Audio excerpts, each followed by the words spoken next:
7 de la mañana con 19 minutos, de regreso, platicando aquí en el preámbulo, ¿no?, de nuestra mesa de análisis sobre los beneficios del café. Muy buenos días a la politóloga, a la doctora Lisbeth Obeso, al maestro en políticas públicas Alejandro Cepeda. En un momento se integra Iván Gómez a esta mesa. ¿Cómo están? Buenos días. Buenos días. Buen día, Lisbeth. Buen día, Niria. Así es. Muy bien, ya pues con todo el ánimo, ¿no?, para el fin de semana. Hay quienes queremos descansar porque sí estamos como que con la garganta ahí, pero los temas están buenísimos, ¿eh? Los temas están buenísimos. Yo creo que vale la pena analizar a profundidad estas 20 iniciativas de reforma constitucional que envió el presidente López Obrador a través de la Secretaría de Gobernación ahí al Congreso de la Unión para su análisis, para su discusión, para todo lo que se tiene que hacer. Son temas diversos además, y yo la verdad sí destacaría el momento clave también en el que las envía, porque es un momento para el presidente importante, porque al final del día serían probablemente las últimas iniciativas que le toque enviar ya como pues al mando, ¿no?, de nuestro país, ¿no? Entonces, Lisbeth, ¿qué rescatarías? ¿Qué te llama la atención? ¿Cuáles piensas? Habrá algunas que no pasen, ¿en dónde se podría atorar la discusión? No son muchas preguntas, pero yo quiero escucharlas. De entrada en la propia discusión, porque la oposición evidentemente no está muy conforme con que este nuevo debate que revive algunas de las discusiones durante toda la legislatura, se está dando en la coyuntura pues de un año electoral y a unas semanas del gran día, del día de, por un lado. Y ya en particularidades, evidentemente la oposición está absolutamente negada a discutir o deliberar acerca de la desaparición de organismos autónomos, bajo el argumento de que son entidades públicas que defienden los intereses de la ciudadanía por diversos argumentos, ¿no? Que yo pienso que desde el punto de vista pues democrático será muy interesante observar los argumentos a favor y en contra de la desaparición de estos organismos autónomos, más allá de un argumento de si son costosos o no, qué tantos resultados entregan a la población, ¿no? Y cómo redireccionar también las funciones, ¿no? Porque me parece que si están ahí es porque tenían una función específica que pudiera trasladarse a otras instancias, ¿no? Sin lugar a dudas, desde el punto de vista de eficiencia y eficacia, pues a nadie le conviene duplicar funciones, así es, y crear organismos que bajo el argumento de que son autónomos, lo que están haciendo en realidad es trabajo que por default debería de estarse practicando en organismos no necesariamente autónomos, ¿no? Eso de fondo. Por otro lado, el tema de la austeridad republicana también a algunas voces les parece un pleonasmo. Si desde que planeas tus políticas públicas ya vienen cumpliendo los principios de eficiencia y eficacia de la administración pública, hablar de austeridad pues es como una perogrullada y eso también evidentemente daría de qué hablar.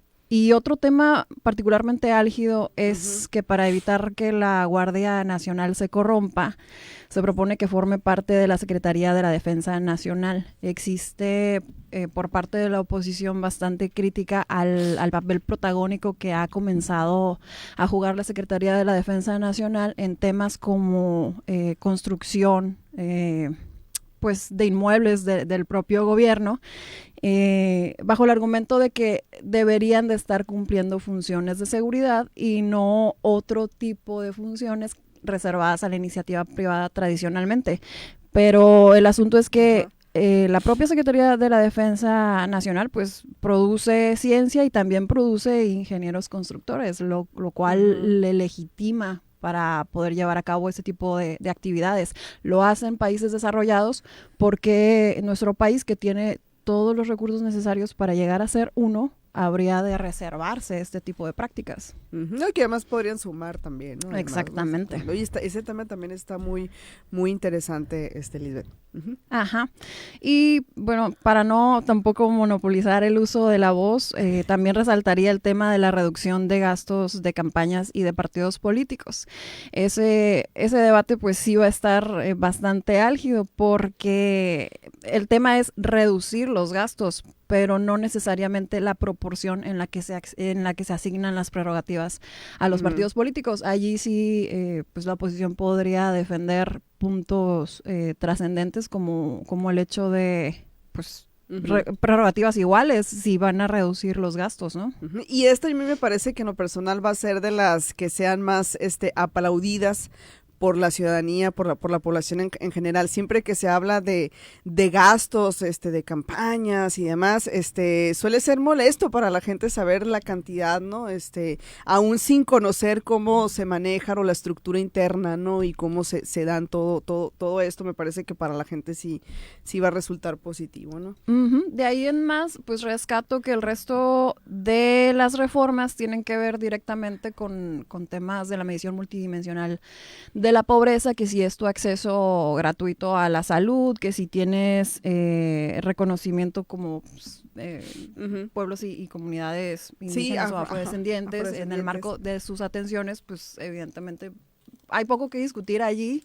Esa es como la gran virtud y la fuerza de que estén entregando este paquete de reformas en esta coyuntura electoral, porque a final de cuentas hay que reconocer que también legitima la agenda que llevó al poder a un proyecto de transformación en el país. Claro, definitivamente, ¿no? Alejandro. Claro, pues en el aspecto general este paquete de reformas, de 20 reformas constitucionales que se enviaron al Congreso, pues tiene bastantes temas interesantes. Uno de ellos es la pensión para adultos mayores y su constante actualización y aumento anual dependiendo de la inflación. Que ha habido muchas dudas, no solamente entre los mismos políticos que van a votar, entre los mismos diputados que van a votar esta iniciativa y este punto en particular, que creo que ha sido uno de los más debatidos, precisamente por la capacidad financiera que tiene el Estado de poder sufragar este tipo de pensiones, ¿no? Como bien sabemos, pues tener un sistema de pensiones universales es caro, ¿no? Y vemos, por ejemplo, cómo está, digamos, en el foco dentro de todas las sociedades occidentales. Por ejemplo, vemos en Europa cómo están teniendo problemas como para poder sufragar las pensiones universales por el hecho de que se está invirtiendo la pirámide poblacional, porque así funcionan las pensiones. Claro. Es un sistema básicamente, bueno, lo podemos homologar a un sistema piramidal, en donde la base de la pirámide está sufragando los costos de esta pensión para la parte superior de la pirámide. El tema es que pues la inversión de esta pirámide significaría que hay menos personas trabajando y más personas recibiendo esta pensión, y ahí es donde se empieza a complicar, ¿no?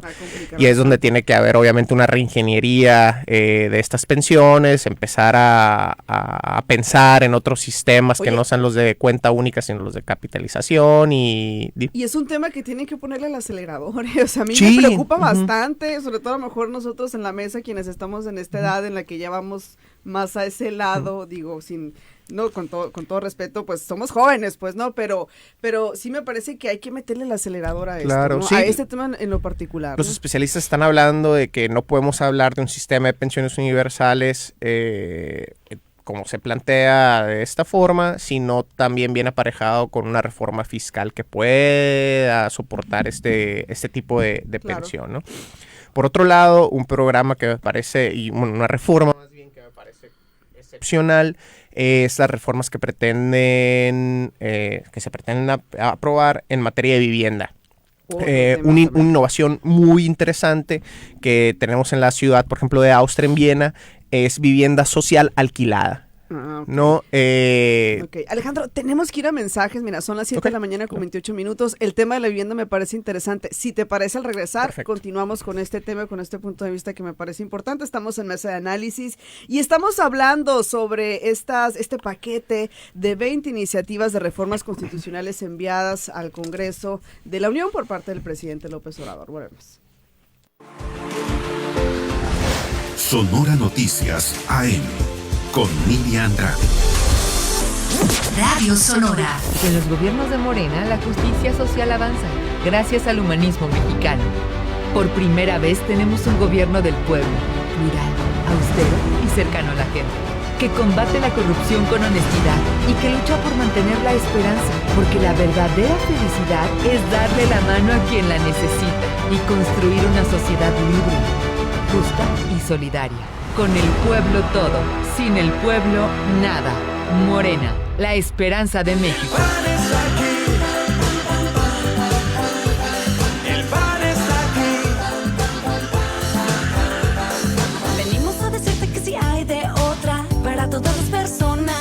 Venimos para adelante moviendo las almas por un futuro con calma. El PAN está aquí, estamos trabajando por ti y por el PAN. Volvamos a crecer, volvamos a creer, volvamos a crear, volvamos a ganar. El PAN está aquí. Propaganda dirigida a militantes de Acción Nacional. Mi nombre es Macuín Bernal y para mí ser sonorense significa ser entrón y nunca rajarse. A pesar de cualquier dificultad, siempre ser echado para adelante. Transmitiendo nuestras voces. Radio Sonora, nuestra radio, cada vez más viva, cada vez más pública. Revalidación vehicular 2024. Continúan los descuentos por pronto pago durante todo el mes de febrero. 10% de descuento pagando en el portal hacienda.sonora.gov.mx y continúa vigente el 5% de descuento pagando exclusivamente en bancos y comercios participantes. No dejes pasar esta oportunidad. Febrero, mes de la revalidación vehicular. Secretaría de Hacienda. Sonora, tierra de oportunidades. ¿Dónde quedó la olla? Estoy segura que esto sí se congela. No, solo se calienta un minuto. El horno no está para bollos. El sabor de todo lo que cocinamos lleva consigo una divertida historia. Escucha El Sabor, donde la cocina se comparte y se disfruta. Sintonízanos de lunes a viernes a las 12 de mediodía, aquí por la señal de Radio Sonora. Cada vez más viva, cada vez más pública. El siguiente programa es clasificación A, contenido apto para toda la audiencia. Sonora Noticias AM.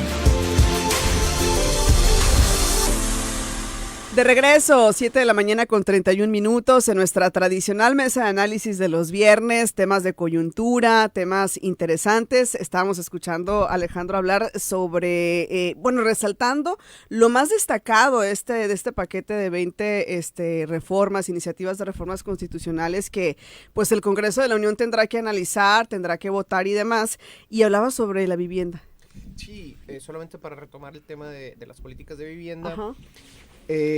Por ejemplo, en la ciudad de Viena, y ni siquiera es en el país de Austria, solamente en la ciudad de Viena. La ciudad de Viena ha implementado esta política de vivienda social para todos sus habitantes y ellos tienen facultades de construcción y estas facultades de construcción posteriormente se traducen en que ellos alquilan viviendas a un costo mucho más bajo que el mercado local.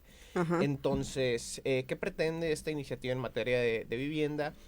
Pretende convertir Infonavit a un actor más dentro de la industria de la vivienda, digamos. Uh-huh. Entonces, el tema de la vivienda en todas las ciudades de Latinoamérica, en todas las ciudades de América, y bueno, inclusive también de Europa, es que ya se está saliendo de control. Uh-huh. ¿No? Vemos los precios de las viviendas en México, las rentas en Ciudad de México. No, y aquí también, ¿no? Sí, no, y el tema es que cuando dejamos la vivienda en materia de lo liberal, ¿no? Uh-huh. Para no decir otra palabra, se especula, existen los fondos buitres que tienen, por ejemplo, como lo es BlackRock, que vas a ciudades, por ejemplo, como, no sé, Barcelona, y tienen el 20% de toda la renta dentro del centro de esa ciudad, ¿no? Uh-huh. Entonces, esto hace que se encarezcan los precios. Entonces, ya al momento de meter a la industria, a la iniciativa, el sector público dentro de este pool, digamos, de viviendas, pues hace que se reduzcan los precios, se puede aumentar la oferta constantemente, como lo hizo la ciudad de Japón, por ejemplo, uh-huh. ¿no? Que constantemente está aumentando la oferta y es la única ciudad, digamos, digamos, de ese calado en el mundo, que no ha aumentado sus precios de vivienda en los últimos 20 años. Oiga, yo estaba recordando ahorita un meme, ¿no? Que hace un comparativo con nuestros papás y nuestros abuelos, ¿no? Decían, mi papá a mi edad, ya con 2 casas, un terreno, y yo aquí viviendo con mis papás. Yo creo que también tiene que ver con el poder adquisitivo, que la verdad es todo un tema, ¿no? Y a veces nos hacen sentir mal a nuestra generación, pero sí siento que ha sido un tema muy complicado, sobre todo para nuestra generación, claro,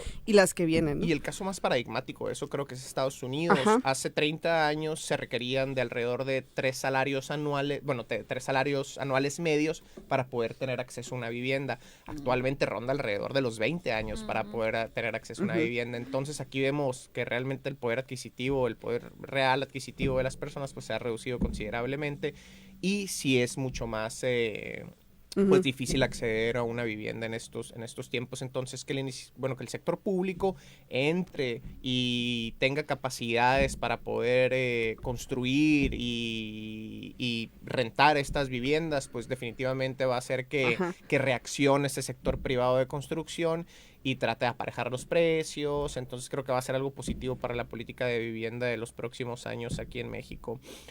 Por otro lado, algo que creo que nos debe interesar mucho en esta región del país es lo de hacer respetar las zonas con escasez de agua y solo autorizar nuevas concesiones para uso doméstico. No, todos sabemos aquí, por lo menos en Sonora, la proporción de la utilización del agua para uso doméstico o uso comercial.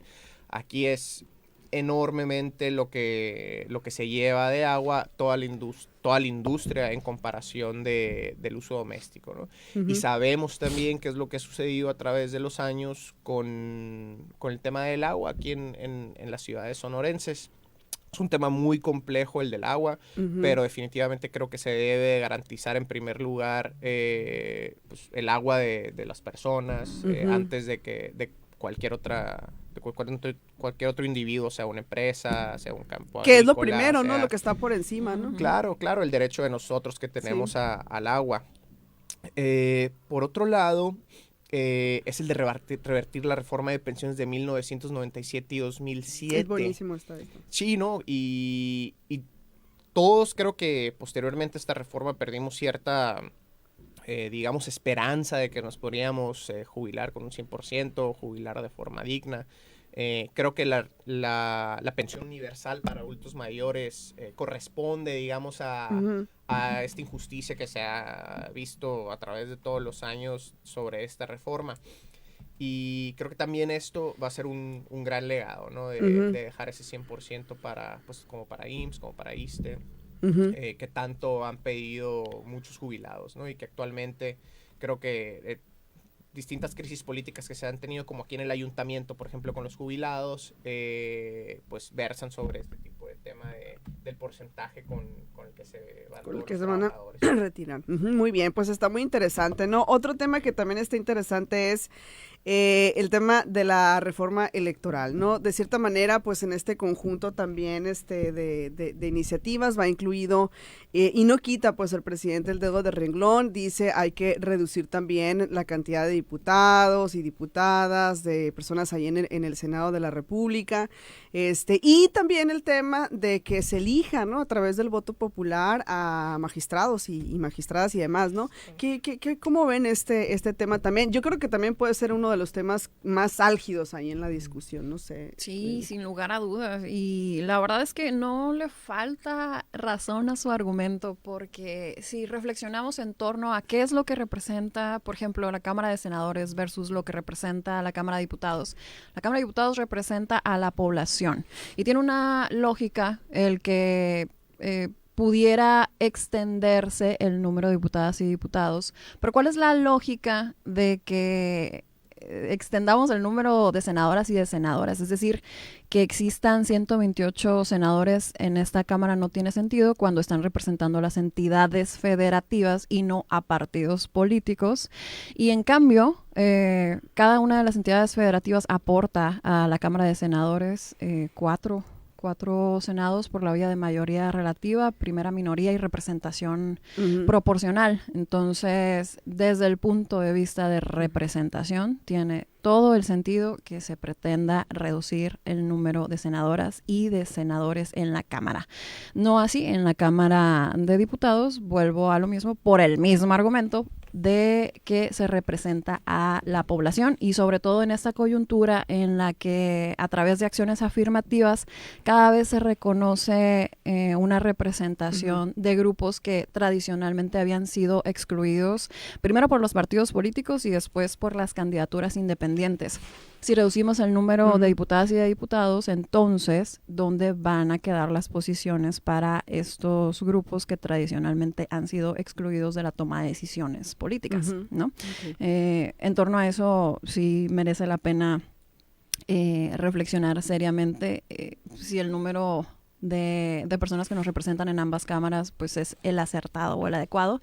Y en el orden de gobierno local algo muy similar sucedería, ¿no? En función de que se decide la representación y las regidurías, ¿no?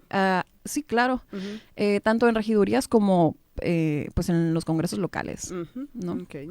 Está también interesante son las 7:39, tenemos dos minutitos, vamos a ir a mensajes de una vez, son las 7:40 a fin de no interrumpir las intervenciones. Seguimos hablando sobre cómo se revive el plan de la reforma electoral y muchos otros temas que también vamos a analizar esta mañana. Regresamos en unos instantes.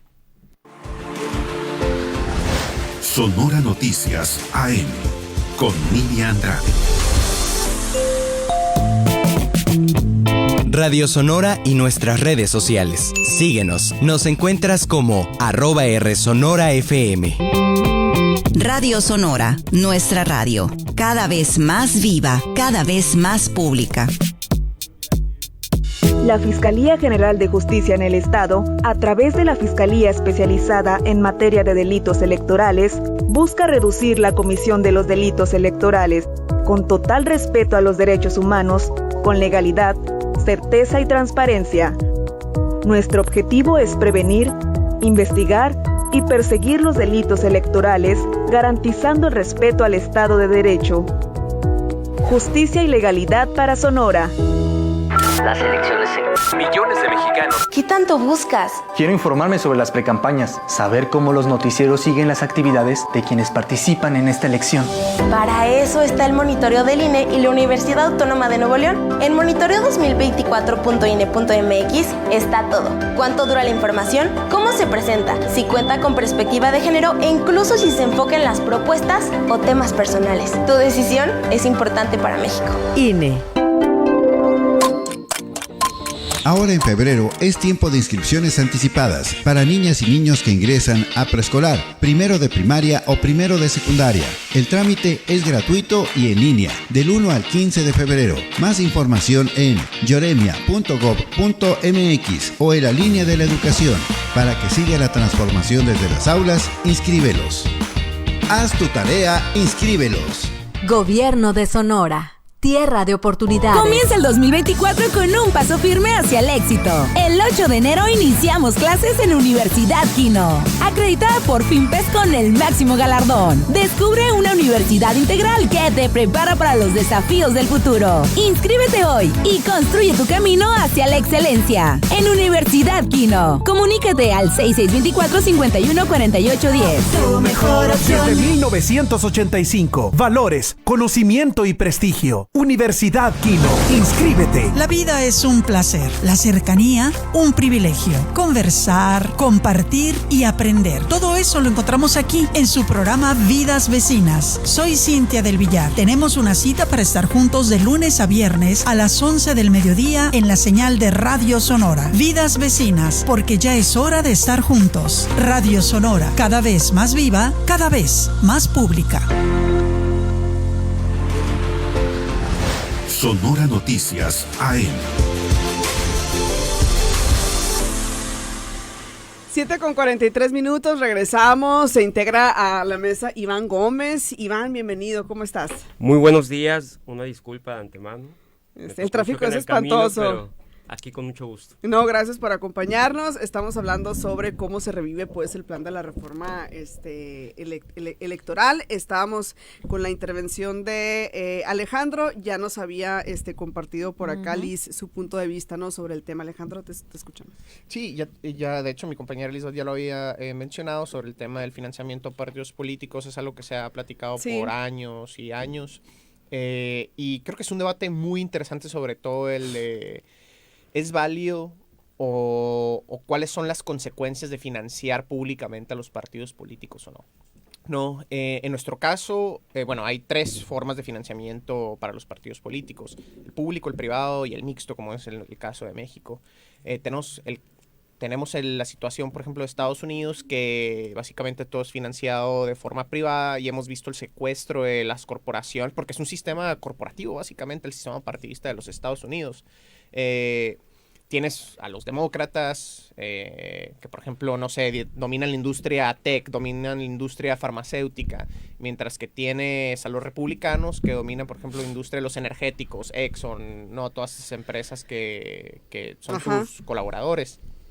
Entonces, tienes ese espectro en donde las empresas dominan, digamos, la política nacional, porque, digo, si financias un partido político, pues cuando llegan al poder, definitivamente van a tener que rendir ciertas cuentas a estos financiadores. Eso es, digo, dentro de la práctica.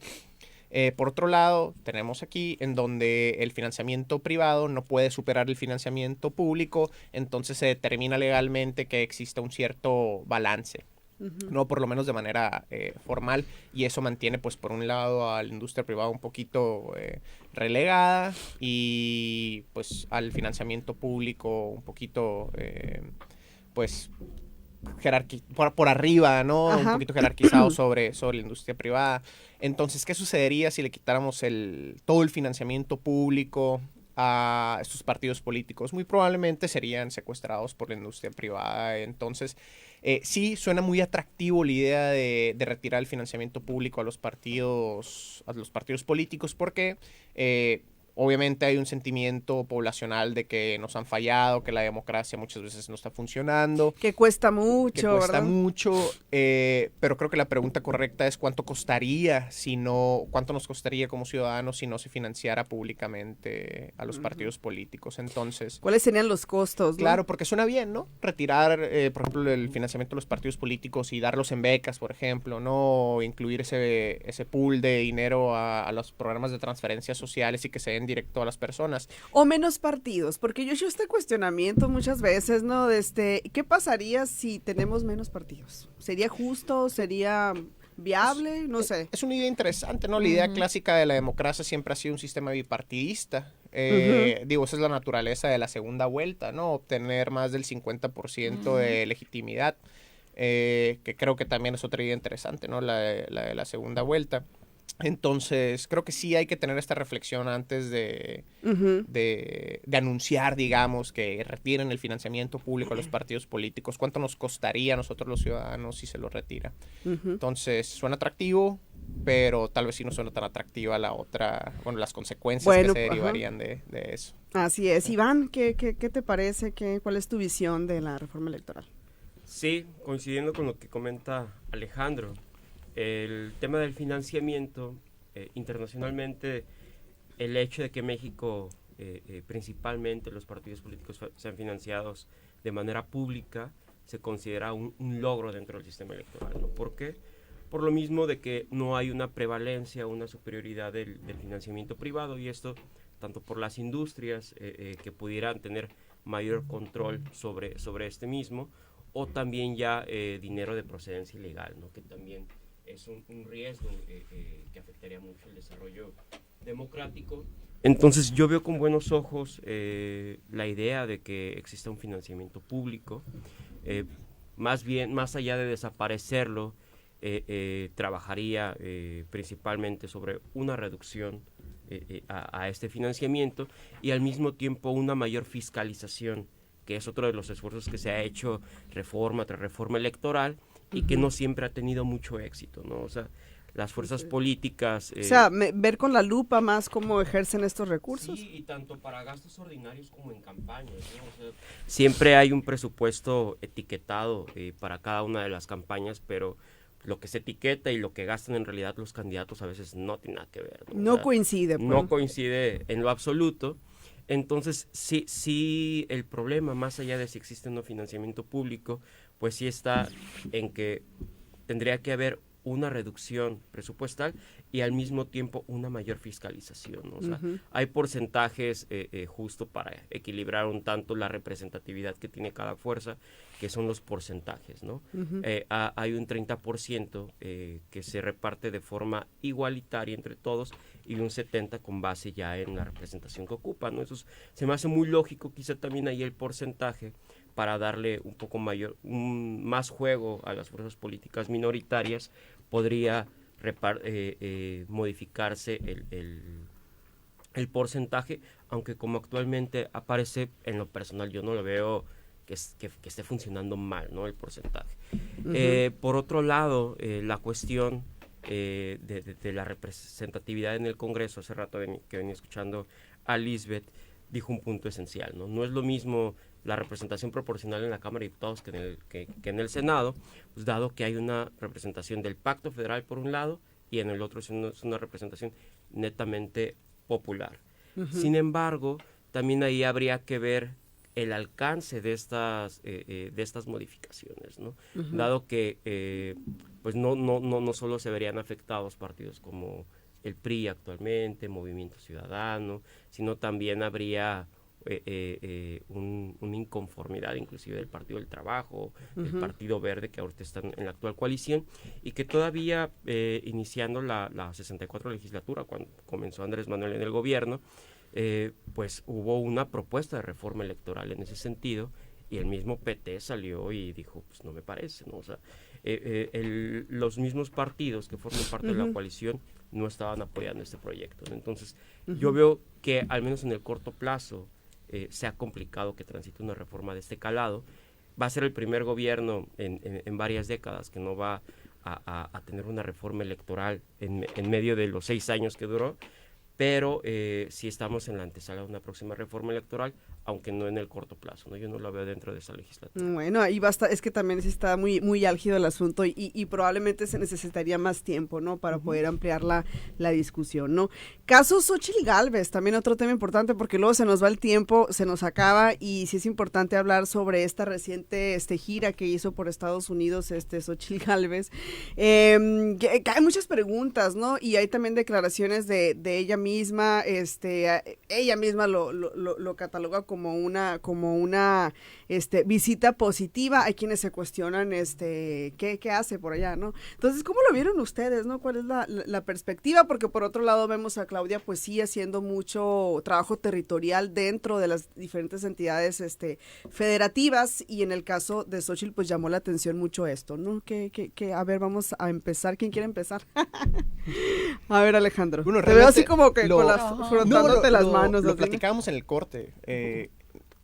Yo en lo personal no entiendo el punto, digamos, electoral sobre estar en Estados Unidos y posteriormente ir a España, sobre todo en el segundo país, que realmente la diáspora ya no pinta electoralmente, no es mucha. Entonces, creo que no es una cuestión electoral, digamos que creo que pretende más tener un impacto mediático que electoral, porque no justifican los números ir hacia allá y tratar de buscar el voto extranjero.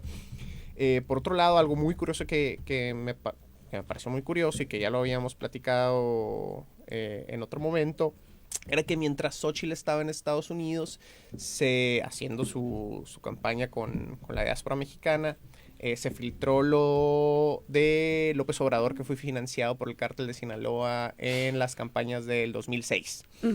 Entonces, digo, la verdad que considero que fue mera casualidad, digamos, o tal vez no, pero que una precandidata a la presidencia, mientras está en otro país, salga personal o expersonal de la DEA a decir que hubo un testigo en llamado Jennifer, ¿no? Que Pérez Ricard sacó una columna en donde dijo quién era Jennifer, era el abogado de la Barbie. No recuerdo exactamente el nombre del abogado, pero su nombre código que utilizaban como testigo protegido era Jennifer, que fue un testigo que utilizaron para otros casos relacionados con el cártel de Sinaloa.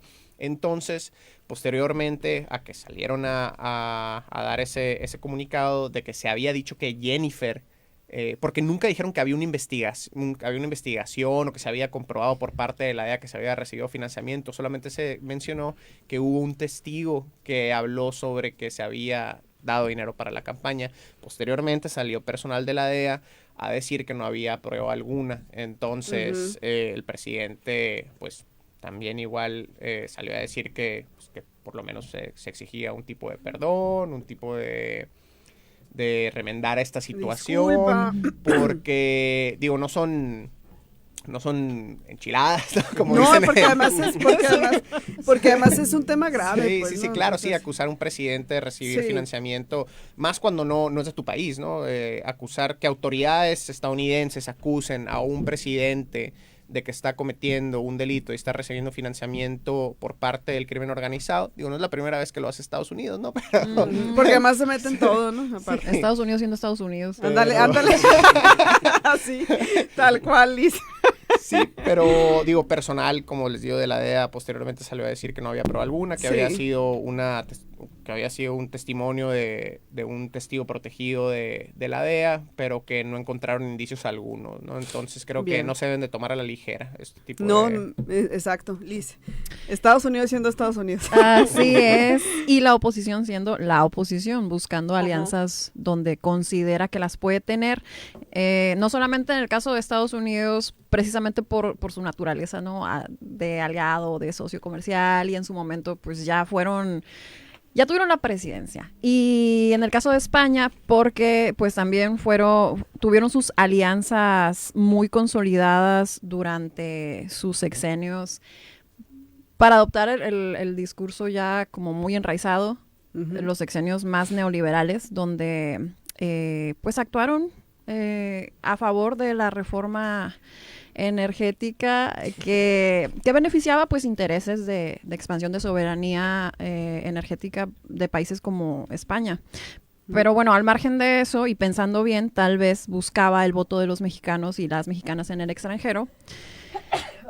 Salud. Gracias. Y eso tampoco salió muy bien, porque evidentemente también se filtraron videos donde no fue muy bien recibida por las personas que están residiendo en Estados Unidos. También producto pues de esa marginación que los gobiernos provocaron y que ha sido muy complicado revertir en solamente un sexenio de cambio, de transformación. Así es. Iván.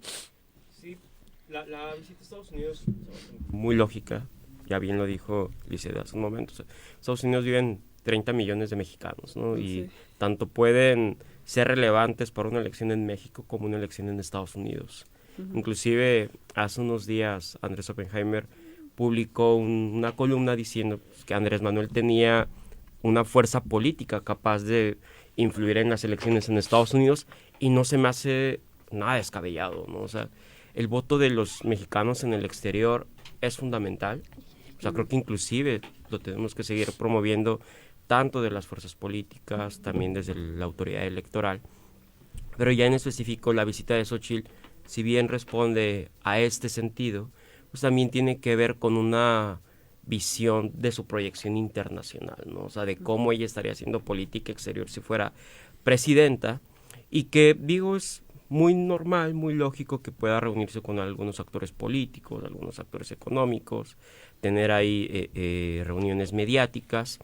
En cuanto a la reunión en España, también tanto Lisbeth como Alejandro dan dos puntos que me parece interesante resaltar. Uno, el hecho de que las empresas energéticas, pues varias han tenido participación españolas en México, ¿no? Claro. Ese es un punto importante. Que es un tema que ya nos habías dicho, Iván, que está detrás de quienes apoyan a Xóchitl, ¿no? Ajá, Iberdrola, o sea, su agenda política principalmente es la energética, ¿no? Claro.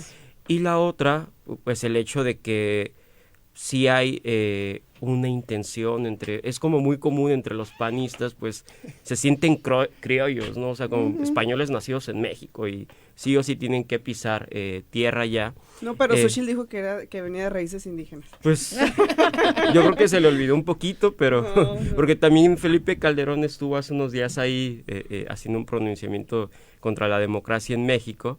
Entonces, pues sí o sí, pues, para ellos es importante eso, ¿no? Se les hace simbólico dentro de su espectro político. La madre patria. Ajá. La madre patria. Y finalmente es como muy común de la clase política de la derecha irse a vivir allá, ¿no? Ya allá vive actualmente. Es una tradición, Nieto, ¿no? además, es una tradición. Entonces, vuelto, ¿no? pues es extraño, Bien. pero es lógico desde su perspectiva, ¿no? Con eso cerraría. Bueno, todo un tema, ¿no? Sin duda alguna, como siempre, pues el tiempo no alcanza, pero agradeciéndoles la presencia, que nos hayan acompañado y recordando que el próximo viernes vamos a estar aquí de nuevo platicando sobre temas coyunturales. Muchísimas gracias, Liz, Alejandro, Iván. Gracias. Gracias a ti, Miriam. Mensajes, volvemos. Sonora Noticias AM con Miriam Andrade. De la sierra al desierto. De la costa al